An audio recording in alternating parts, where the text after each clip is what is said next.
मैं डॉक्टर रमेश शुक्ला एक बार आपका फिर से स्वागत करता हूं आपके अपने online educational platform the Lucknow study station पर। ये क्लास हमारा चल रहा है भारतीय दंड संहिता यानी इंडियन पिनल कोड 1860 का, और वीडियो लेक्चर के क्रम में ये 17वां क्लास आपका होगा।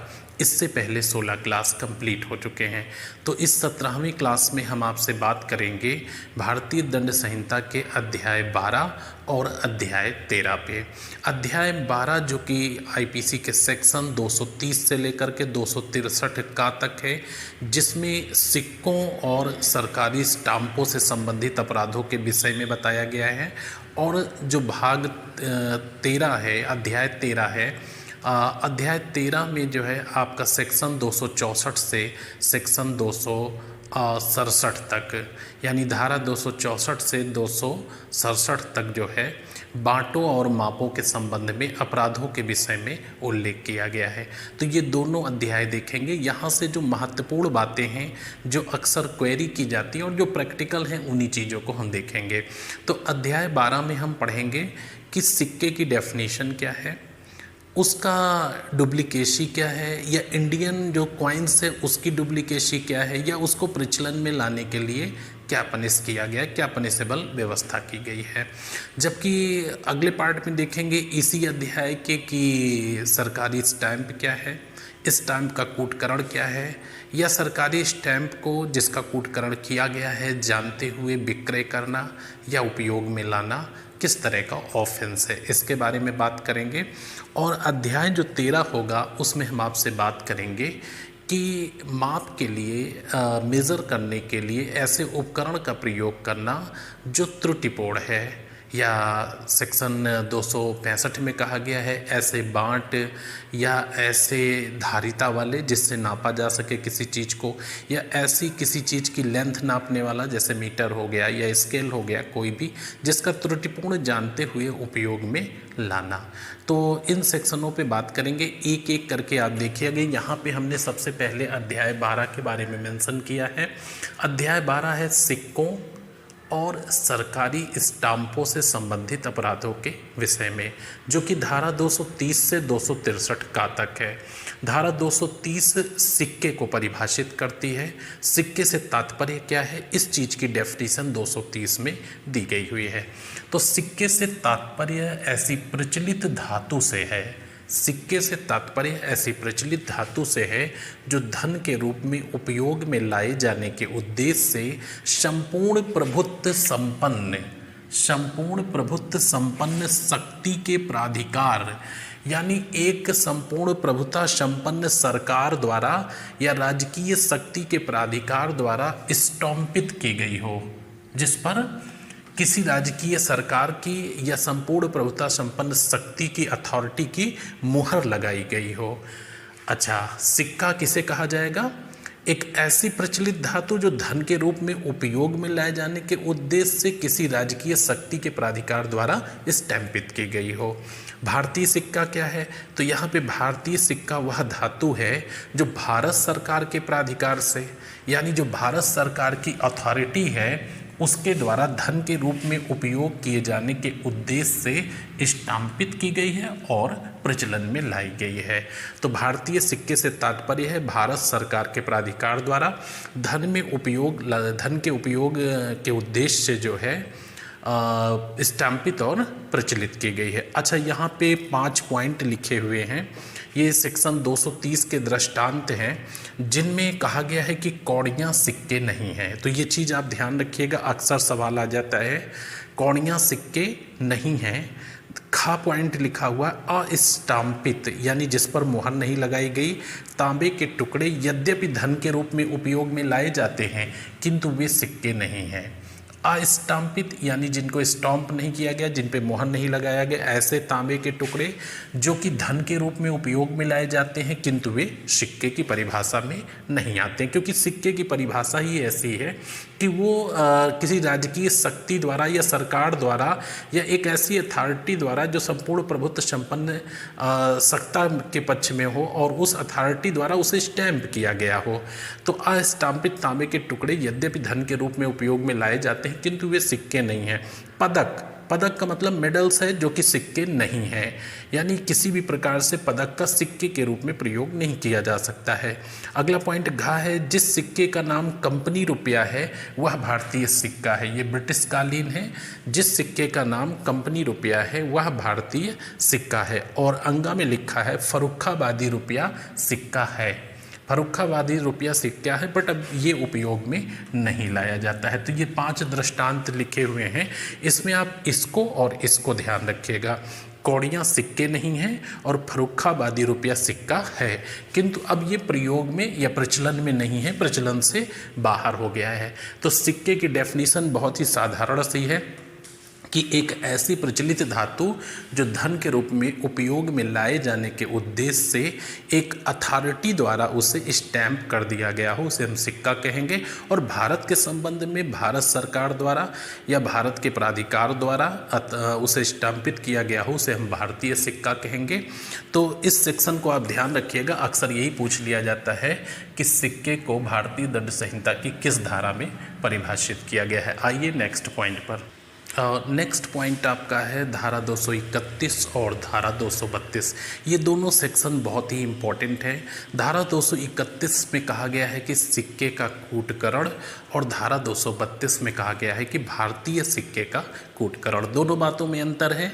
धारा 231 में किसी भी देश या किसी भी संप्रभुता का कोई भी स्टैम्पित क्वाइंस हो सकता है जिसका कूटकरण किसी भारतीय द्वारा किया गया हो, या एक ऐसा सिक्का जिसका कूटकरण भारतीय व्यक्ति द्वारा किया गया हो किंतु वो भारत का सिक्का हो। तो यदि भारत का वो क्वाइंस है जिसका कूटकरण किया गया है तो सेक्शन 232 में दंड का प्रावधान किया गया है। इसके अलावा अन्य किसी अथॉरिटी द्वारा स्टैंपित अगर कोई सिक्का है तो 231 में दंडित किया गया है। अच्छा, यहाँ पे 231 में जो मैक्सिमम सज़ा है वो 7 वर्ष तक है, और ये आपका गैर जमानती संज्ञेय अपराध है। प्रथम श्रेणी के न्यायिक मजिस्ट्रेट द्वारा विचारण किया जाएगा। जबकि 232 में जो मैक्सिमम सज़ा है वो आजीवन कारावास से गैर जमानती संज्ञेय अपराध है, लेकिन जो विचारण होगा वो सत्र न्यायालय द्वारा होगा। आप देखिए, इस चीज़ को मैं नोट कर देता हूँ कि अगर सेक्शन 231 में विचारण होगा तो प्रथम श्रेणी के न्यायिक मजिस्ट्रेट द्वारा, ठीक है, प्रथम श्रेणी के मजिस्ट्रेट द्वारा, यहाँ पे विचारण प्रथम श्रेणी का मजिस्ट्रेट करेगा, जबकि यहाँ पे विचारण कौन करेगा? सत्र न्यायाधीश करेगा या सत्र न्यायालय में होगा।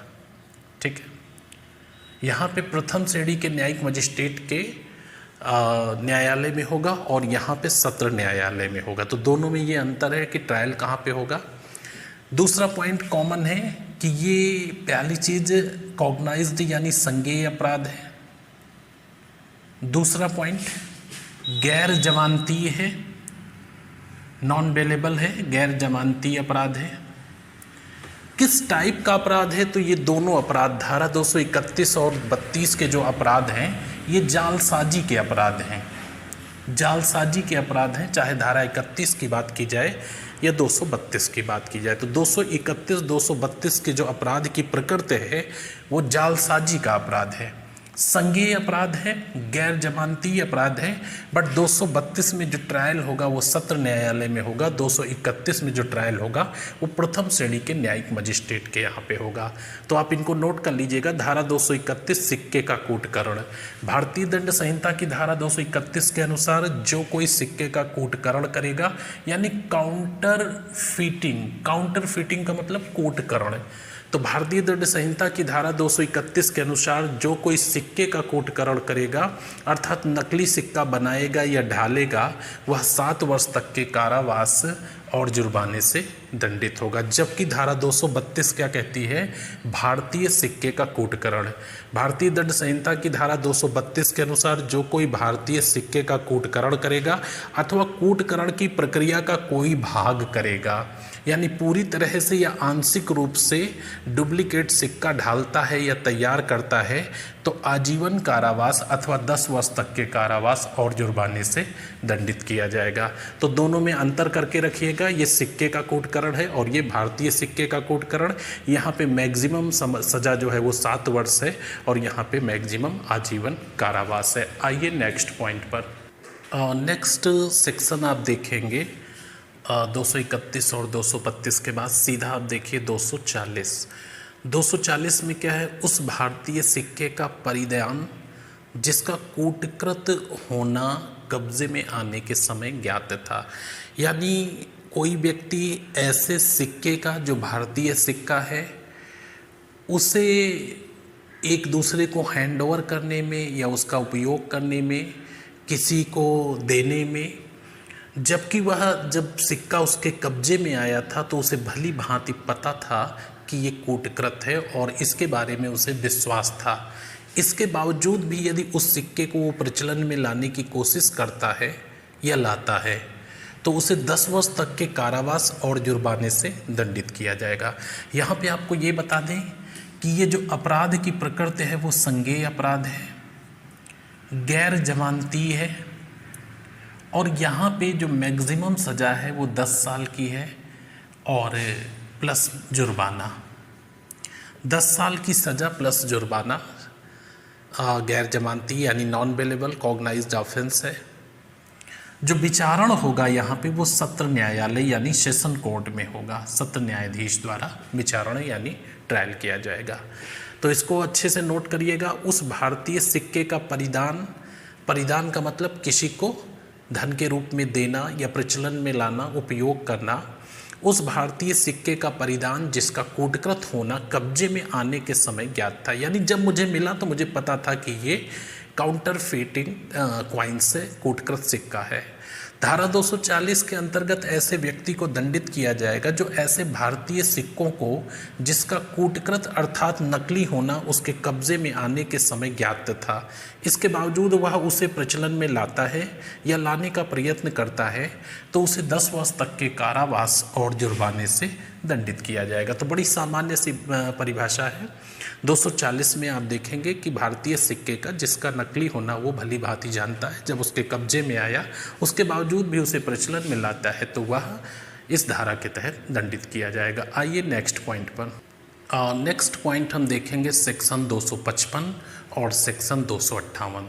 255 में कहा गया है कि सरकारी स्टैंप का कूटकरण करना यानी डुप्लीकेसी करना, और दूसरा जो 258 सेक्शन है वो कूटकृत यानी जो नकली स्टैंप है जो कूटकृत किए गए हैं उनका विक्रय करना।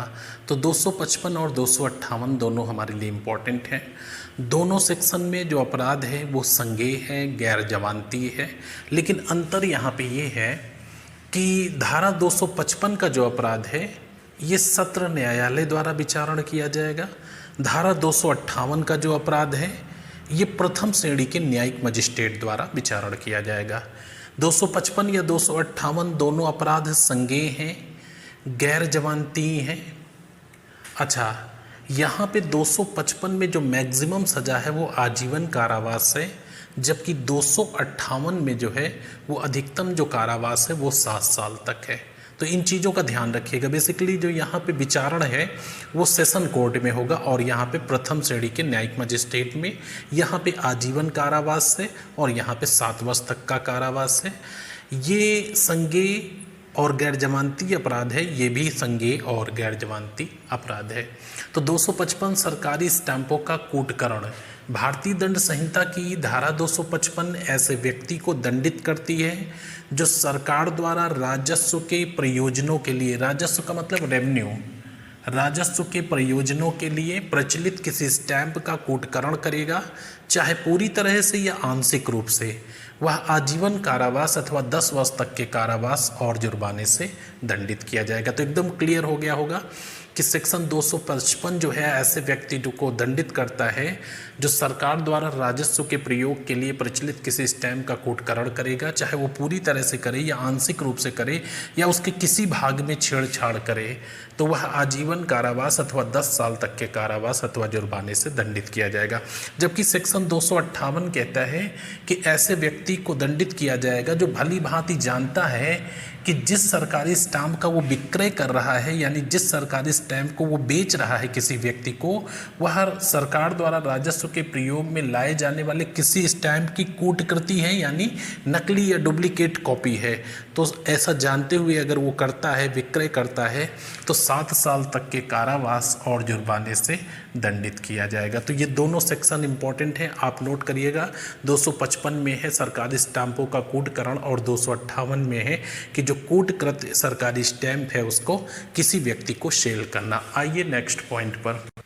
नेक्स्ट सेक्शन आपका है धारा 260, जिसमें कहा गया है कि ऐसे व्यक्ति को दंडित किया जाएगा जो किसी स्टैम्प का नकली होना या कूटकृत होना या काउंटर फिटिंग होना भली भांति जानता है, उसके बावजूद उसे असली के रूप में उपयोग में लाता है या लाने का प्रयत्न करता है। तो सेक्शन 260 किसी सरकारी स्टैम्प को कूटकृत जानते हुए उसे असली स्टैम्प के रूप में उपयोग में लाना।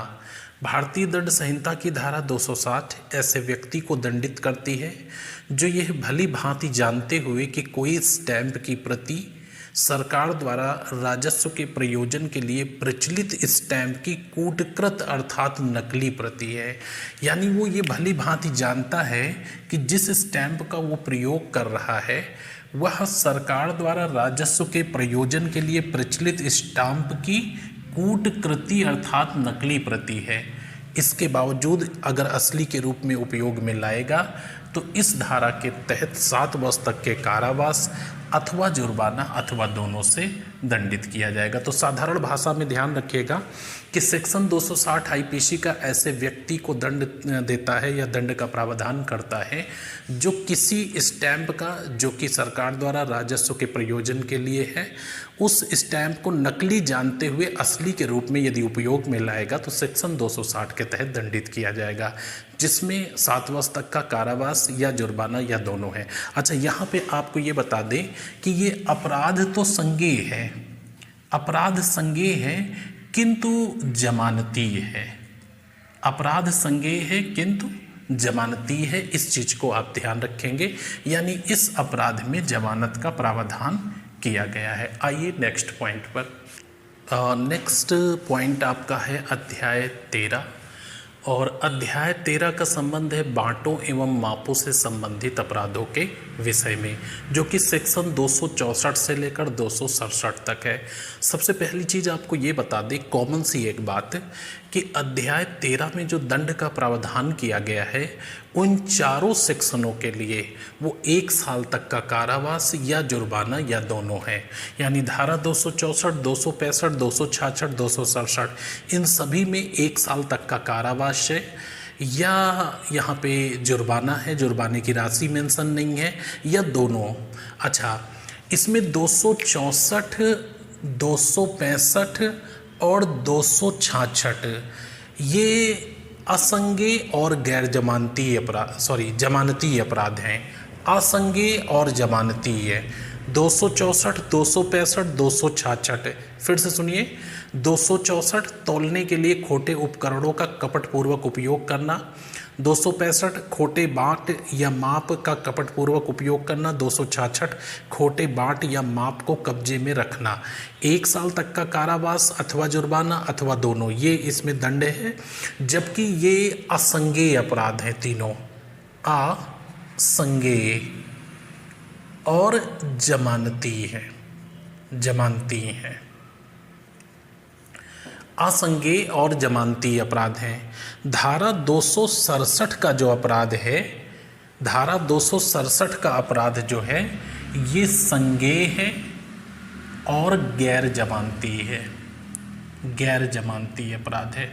संज्ञेय और गैर जमानती, यानी 267 संज्ञेय और गैर जमानती, जबकि 264, 265, 266 असंज्ञेय और जमानती हैं। अब यहाँ पे 264 और 265 देख लीजिए। 264 में कहा गया है तौलने के लिए खोटे उपकरणों का उपयोग करना, और यहाँ पे कहा गया है कि खोटे बांट माप का कपटपूर्वक उपयोग करना। अच्छा, तौलने के लिए खोटे उपकरणों का प्रयोग करना, ये खास करके ऐसी जगह पे जहाँ पे डिजिटल मेजरमेंट लगे हुए हैं, लाइक दिस पेट्रोल पंप हो गया, या बड़े जो आप जहाँ पे वेट किया जाता है, जहाँ पे ट्रक का भाड़े सहित या अन्य चीज़ों का जहाँ पे वेट किया जाता है, तो वहाँ पे उपकरणों का प्रयोग किया जाता है। तो सेक्शन 264 जो है तौलने के लिए खोटे उपकरणों का कपटपूर्वक उपयोग को दंडनीय बनाता है। तो जो कोई जानबूझकर तौलने के लिए ऐसे उपकरण का प्रयोग करेगा जिसका त्रुटिपूर्ण होना वह भली भांति जानता है, तो 1 वर्ष तक के कारावास अथवा जुर्माना अथवा दोनों से दंडित किया जाएगा। सेक्शन 265 क्या कहता है कि खोटे बांट या माप का कपटपूर्वक उपयोग। सेक्शन 265 कहता है खोटे बांट या माप का कपटपूर्वक उपयोग। तो यहाँ पे क्या है, यहाँ पे उपकरण ना होकर के बांट के लिए मेज़रमेंट करने का जो लोहे का बांट हो गया वो हो गया। माप के लिए आप दूध मापते हैं, कुछ भी नापते हैं, तो उसको नापने वाला यानी एक धारिता हो गई 1 लीटर 2 लीटर 5 लीटर की। या माप के लिए आप अगर कपड़े नापते हैं तो मीटर हो गया, स्केल हो गया, जो भी है। तो खोटे बांट या माप का कपटपूर्वक उपयोग यानी भारतीय दंड संहिता की धारा 265 के तहत ऐसे व्यक्ति को दंडित किया जाएगा जो किसी बांट, धारिता या लंबाई के मापक का त्रुटिपूर्ण जानते हुए यानी खोटा जानते हुए उपयोग में लाएगा, तो 1 साल तक के कारावास या जुर्माने से या दोनों से दंडित किया जाएगा। तो सेक्शन 264 में है कि तौलने के लिए कपटपूर्वक ऐसे उपकरणों का प्रयोग लाना जिनका त्रुटिपूर्ण होना जानता है व्यक्ति। और 265 में क्या है कि तौलने के लिए ऐसे बांट या माप का उपयोग लाना जिनका वो खोटा होना या त्रुटिपूर्ण होना जानता है। तो बस दोनों में बेसिक अंतर है, दोनों में पेनाल्टी एक जैसी है। 266 में है खोटे बांट या माप को अपने कब्जे में रखना, खोटे बांट या माप को कब्जे में रखना। 267 क्या है, ये संज्ञेय और गैर जमानती अपराध है, खोटे बांट या माप को बनाना या बेचना। तो ये बहुत ही सिंपल सा छोटा सा अध्याय था 264 से 267 तक। ध्यान रखिएगा, कभी भी कहीं से भी सवाल पूछा जा सकता है, इसलिए हमारे लिए सब कुछ इम्पोर्टेंट है। तो इसमें आज हमने आपसे बात किया अध्याय 12 और अध्याय 13 पे। तो मिलते हैं नेक्स्ट क्लास में, तब तक के लिए शुभकामनाएं, धन्यवाद।